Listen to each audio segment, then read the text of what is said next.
शुभ सकाल पिला माने आशा कर तुम भले थो।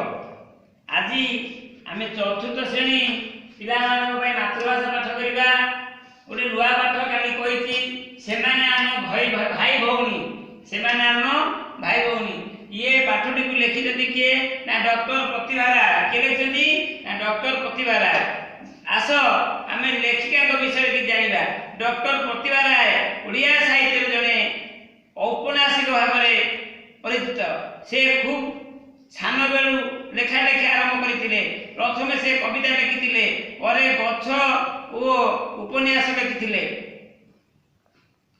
1985 मसीह बंडा पहाड़ में बंडा मान मेल गोटे राति कटाई से आदिवासी जनजाति मान विषय अनेक तथ्य जानी लेखा गुड़िक समस्ते आदर करती।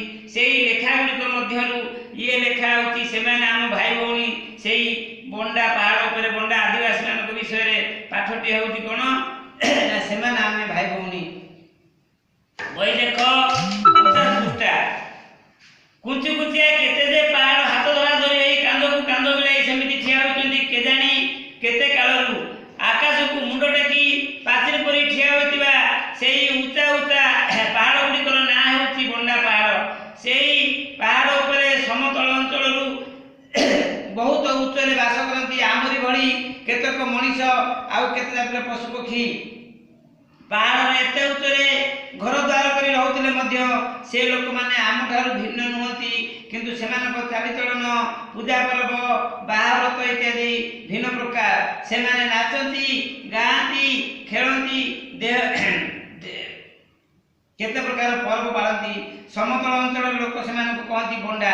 आगे से देहरे खूब कम लुगा पिंधुते से सांगे ये बंडा शब्दटी जोड़ा जाइए किंतु से निजक कहती रेम। रेमर अर्थ मनीष केते सुंदर भाव में निजर परिचय से दिखती। एवं से लुगा पिंधा जाने हेले खूब कम लुगा पिंधती। स्त्री लोक मान बेकर केते प्रकार माली झुलाई था से समस्ते आमर भाई भौणी से बास करती आम ओडिशा प्रदेश मालकानगिरी जिलार बंडा पहाड़ उपरे। तेणु से बंडा पहाड़ विषय गोटे पाठ अच्छी कौन ना खुंचु खुचिया बोले एमती पहाड़ को पहाड़ पहाड़ को पहाड़ लगा लगे थे केते जे कालू पहाड़ हाथ धरा धरी कांद कांद मिलाई ठिया होती। से पहाड़ उपरे जो आदिवासी गढ़ी उठी आदिवासी अंचल सी हूँ बंडा गाँ। से बंडा गाँव में बंडा आदिवासी मैंने बास कर विषय पाठटी होती से आम भाई भौणी आपको लिखिते लेखिका डॉक्टर प्रतिभा राय। तेणु ये पाठ आम पढ़ा अल्पटे आज कहीदे काली कहि बंडा पहाड़टी आकाश को मुंड टेकी पाचिल पर ठिया होती।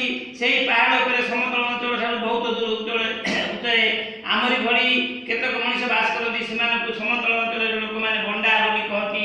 से चालीचलन पूजा पर्व बाहाव्रत विभिन्न प्रकार आम आगे से खूब कम लुगा पिंधुते एवं लुगा पिंधा जाने।